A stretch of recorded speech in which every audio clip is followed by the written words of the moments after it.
Prezados irmãos, a paz do Senhor, é um prazer estar aqui para iniciarmos esse novo trimestre que iremos estudar as Assembleias de Deus no Brasil, que tem como título e estudo a Carta de Paulo aos Efésios. Este será o material pela qual nós estudaremos por um período de 3 meses, por um trimestre.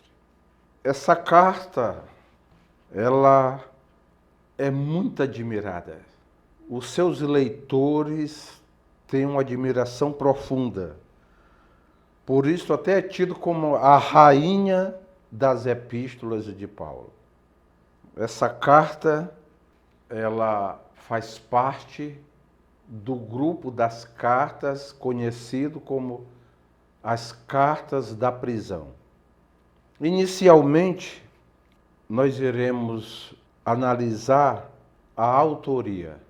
Por parte dos estudiosos da Bíblia ou da autocrítica da Bíblia, não existe discussões nem dúvida a respeito da autoria desta carta como sendo do apóstolo Paulo.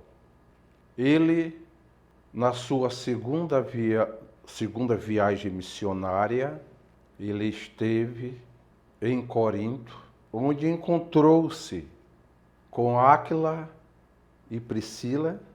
Era um casal que estava vindo de Roma pela perseguição que eles estavam passando.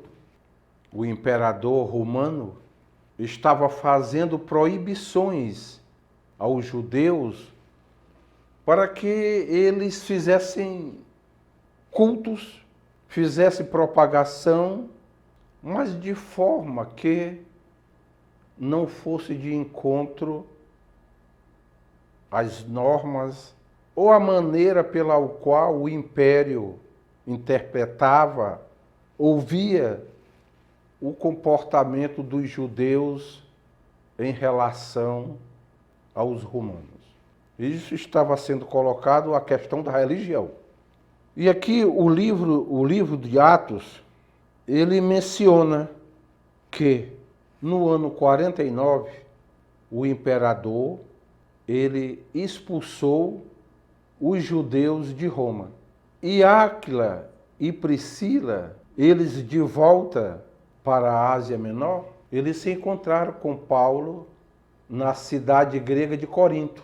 E eles puderam conversar, eles puderam analisar aquela situação, que inclusive eles exerciam a mesma profissão, eles eram construtores também de tendas. E nessa conversa que eles tiveram, nessa amizade que eles formaram, lá de Corinto, regressando Áquila e Priscila para a cidade de Éfeso, lá posteriormente, Paulo se encontra com os mesmos. Inclusive, a casa deste casal foi a abertura do trabalho de evangelização na cidade de Éfeso. Eles foram a razão principal do desenvolvimento, do crescimento, da evangelização, da implantação do trabalho. Inclusive, Paulo diz que na casa deste casal, a igreja cultuava o nome do Senhor Jesus Cristo. E o período pelo qual Paulo posteriormente se estabelece e fica por 3 anos na cidade de Éfeso, ele recebia todo o apoio, toda a assistência por parte desse casal que teve uma importância tremenda no crescimento do trabalho do Senhor na cidade de Éfeso.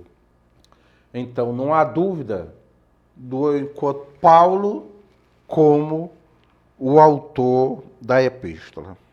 No ponto 2 do primeiro, nós podemos ver a assinatura apostólica. Diz, nas 13 cartas de sua autoria, o apóstolo se identifica como Paulo, nunca como Saulo. Aqui Paulo, para os gentios, ele era conhecido como Paulo. Saulo, a palavra em hebraico, para os judeus. Antes de Paulo ter essa missão, que inclusive já tinha sido revelada lá por Ananias, lá na cidade de Damasco, quando o apóstolo Paulo teve o encontro com Deus no caminho, na estrada de Damasco, em que ele foi enviado para Damasco, e lá Ananias, que iria orar para que a visão dele fosse recuperada, lá Ananias profetizou e disse de que ele seria um grande apóstolo, um homem de Deus, que teria a responsabilidade de levar o evangelho de Cristo para os gentios. Houve da parte de Ananias esta profecia que foi comunicada a Paulo, de que ele seria o doutor, de que ele seria o pregador dos gentios. Então, ele entre os gentios, Paulo era conhecido como Paulo, né? Até pelo nome greco-romano de Paulus, do latim, e ele era conhecido como Paulo, não como Saulo. Saulo até a sua conversão, E ele aqui, ele se apresenta como realmente o prisioneiro de Jesus Cristo e aquele que teria recebido essa responsabilidade. E ele dizia de que era realmente o apóstolo mandado a serviço de Jesus Cristo. Porque, querido, no início do ministério do apóstolo Paulo, existia muitas críticas que eram feitas a Paulo, por ele ter o título de apóstolo, mas não ter sido um dos 12 apóstolos escolhido por Jesus lá no início do seu ministério. Então eles diziam, o apóstolo Paulo teve esse problema, teve esse confronto com a igreja na Galácia. A gente pode ver no livro de Gálatas, ele sendo claro e mostrando. Por isso é interessante que sempre no início das cartas do apóstolo Paulo, como está aqui no caso da carta que nós estamos estudando, Efésios, ele diz: Paulo, apóstolo de Cristo Jesus, por vontade de Deus, aos santos que vivem em Éfeso. Então, na sua maioria das cartas, sempre ele dizia Paulo, apóstolo do Senhor Jesus Cristo.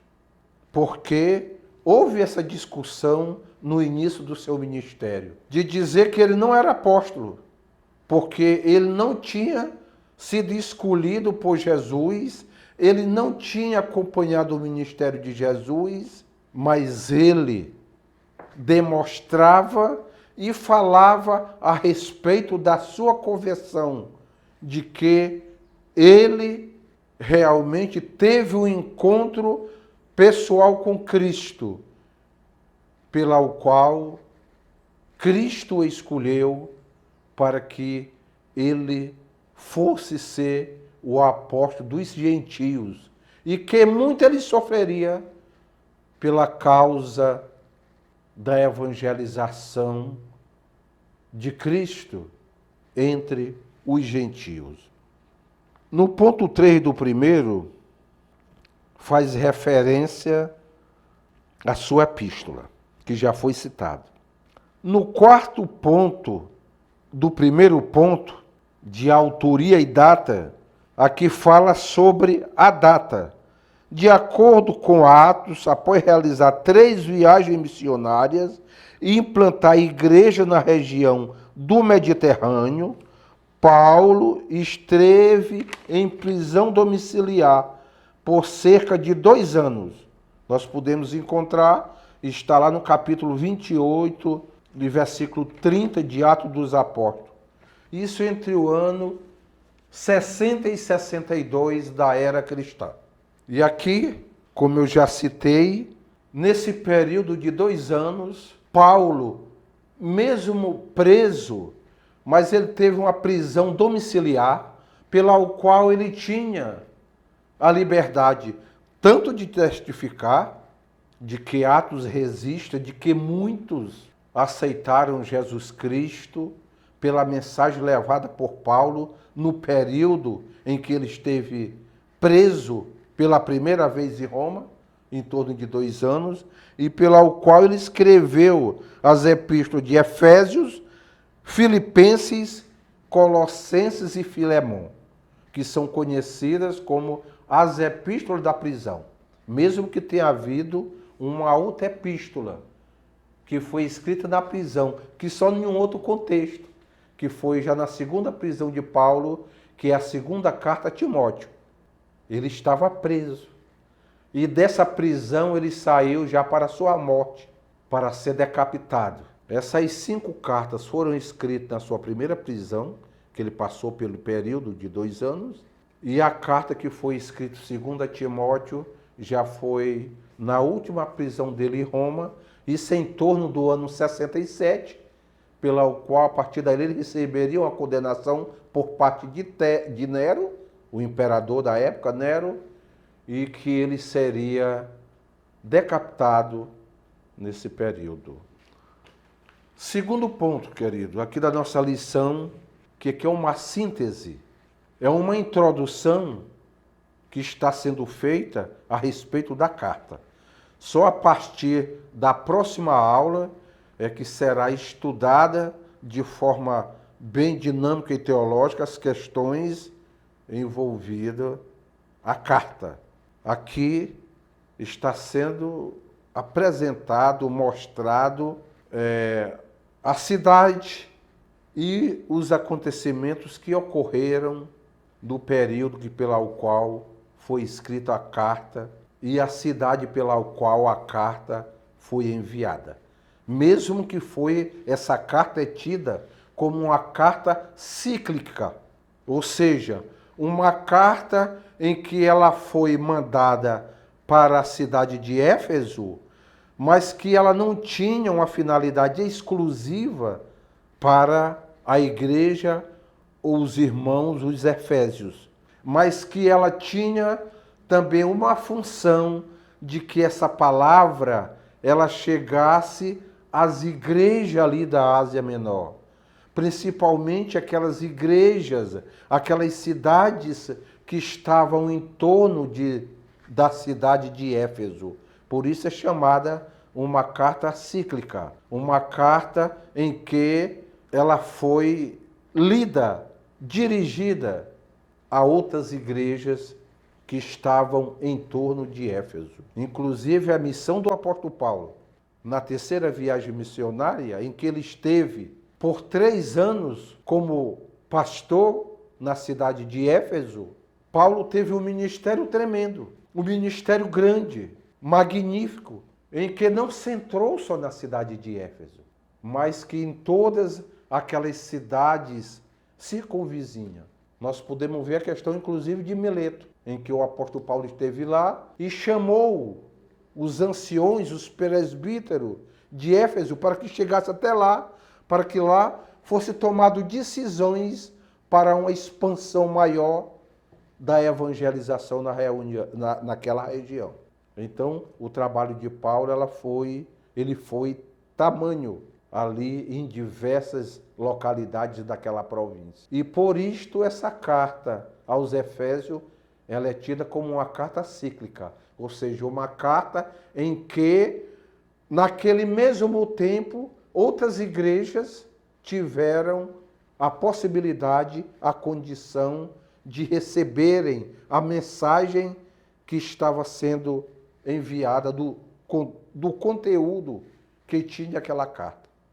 Muitas das cartas que foram escritas a uma cidade, outras cidades passarão anos para receber, tomar conhecimento daquela carta. Mas no caso desta, não.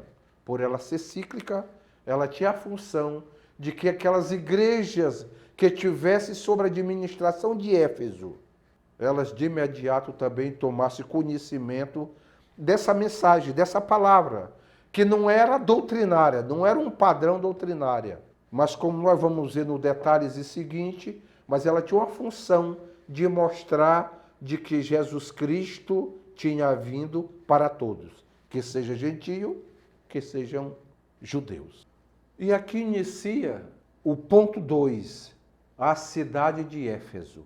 Essa cidade foi fundada em torno do ano 1050 antes de Cristo, quer dizer, num contexto de tempo em que coincide aproximadamente com o início do reinado de Davi, que foi a partir do ano 1040 antes de Cristo, de todo o seu trabalho, de todas as suas atividades no pastoreio, no escrito de salmos.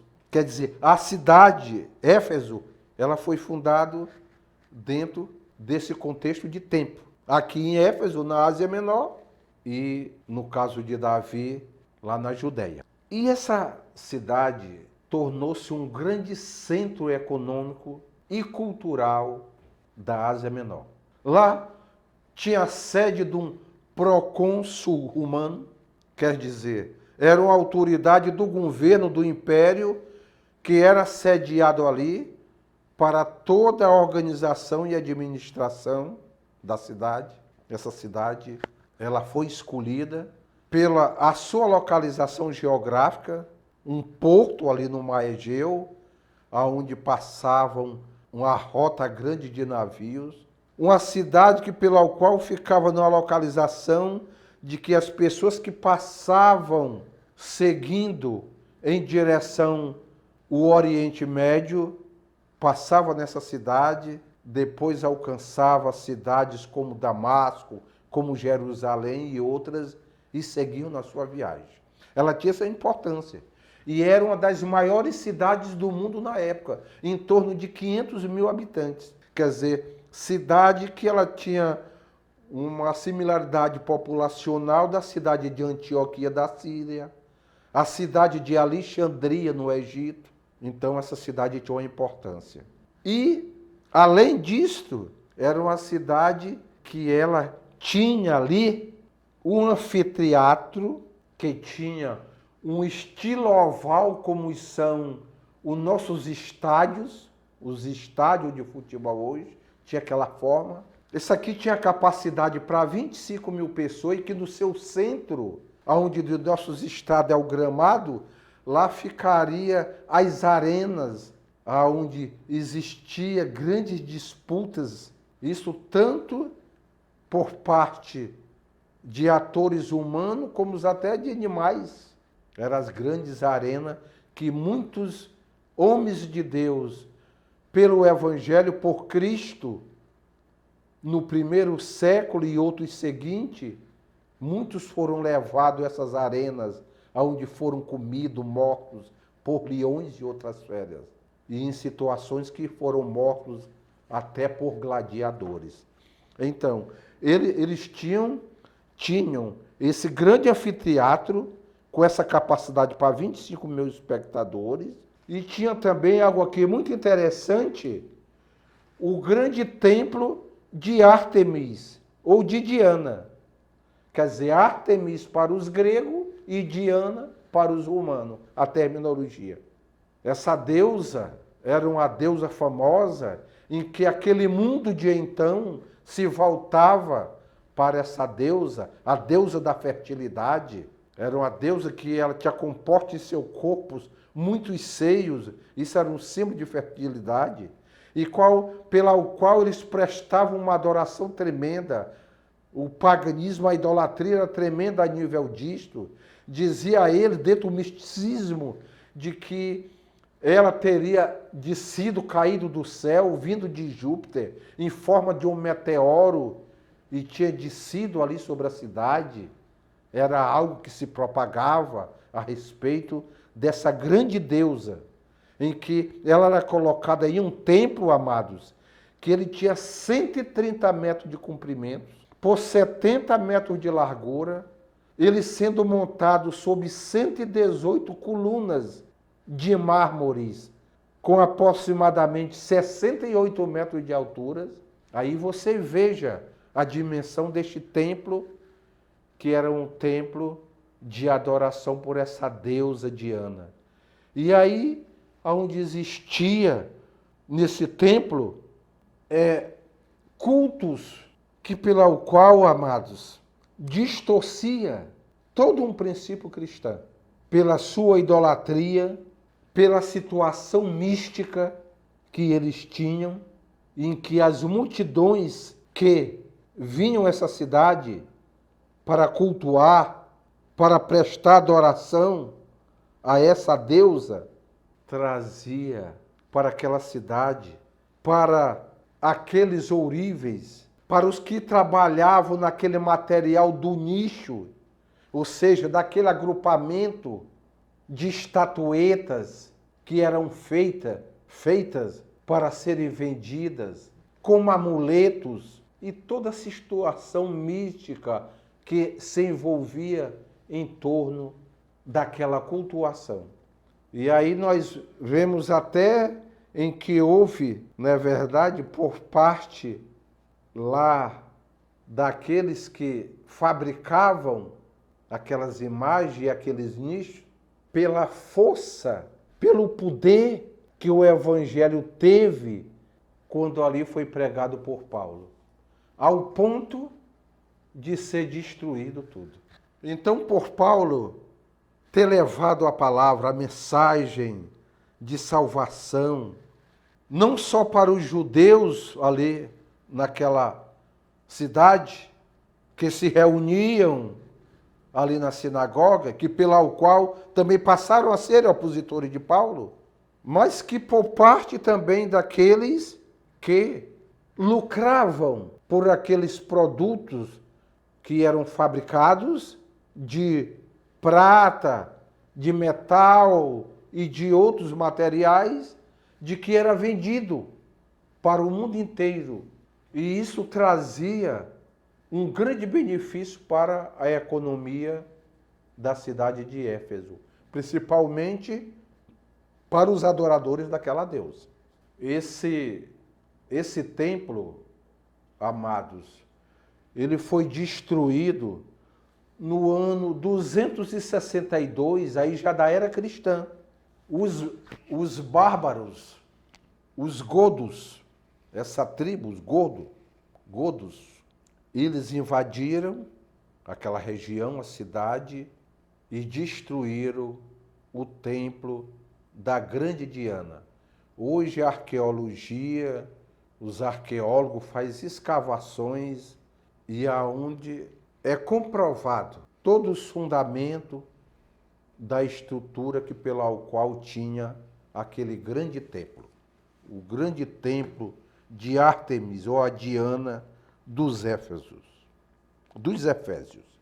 Para terminarmos essa parte introdutória da carta, que passaremos a estudar a partir da próxima lição, a lição 2, nós iremos encerrar com o propósito e a mensagem da carta aos Efésios. Aparentemente, a epístola não aborda nenhum problema específico, como em outras de Paulo, como eu já falei.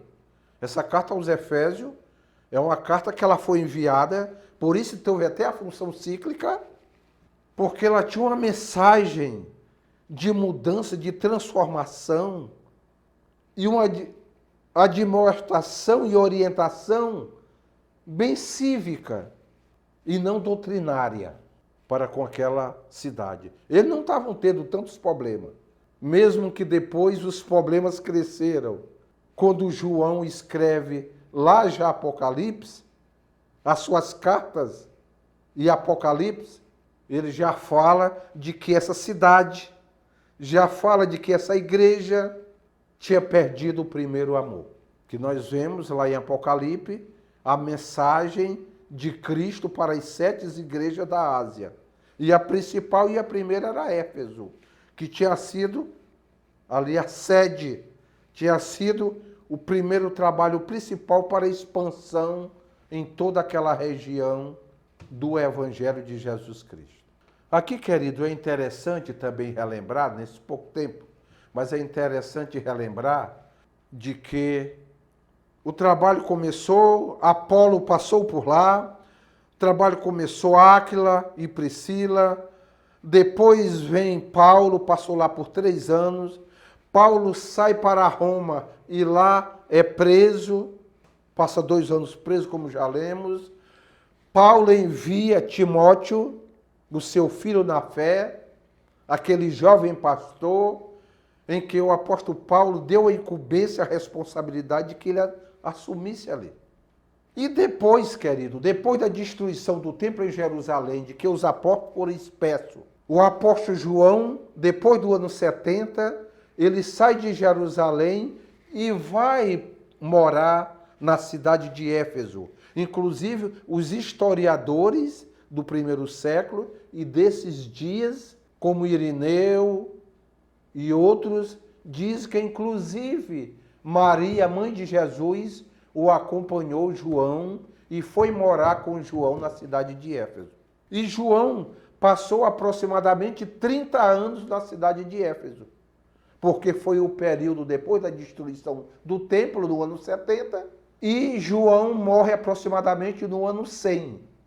Foi no ano 95, aproximadamente, que João foi levado lá para a ilha de Pátimos, né, como uma punição do imperador Domiciano, um opositor do Evangelho, um opositor de Cristo, e que a punição que ele deu ao apóstolo João, lá em Éfeso, foi mandar degradar ele para a ilha de Pátimos, onde lá o apóstolo passou aproximadamente 18 meses, e nesse período ele escreveu, pela revelação de Jesus Cristo, o Apocalipse. Já que as cartas do apóstolo João foi escrito na cidade de Éfeso. Foi após o ano 85 e ele já em Éfeso. Era interessante fazer essa apresentação do que aquela cidade serviu como base e fundamento na vida desses personagens. E para encerrarmos, querido, aqui do ponto 3º, aí tem, queridos, a questão da mensagem. Primeiro, o propósito. Segundo, a mensagem. Qual o propósito? Diz aqui, o propósito da carta. Um aspecto importante nessa carta é a reconciliação dos povos por intermédio da cruz de Cristo.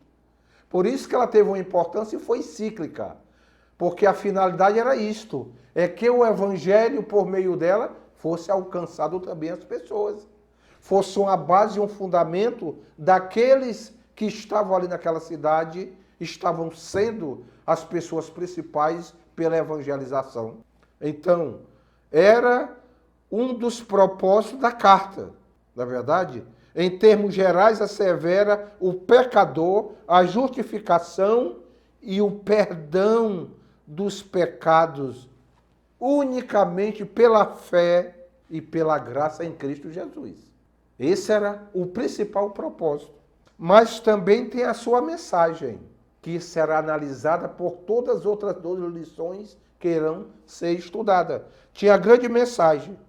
Por fim, a mensagem de Efésio requer um novo padrão de conduta para a igreja cristã, tais como manter a unidade, adorar a Deus e viver no Espírito. Isso nós podemos ver lá no capítulo 4 e outras partes da carta. E encerra com orientação de como se portar no relacionamento conjugais na vida social, bem como proceder na luta contra o inimigo.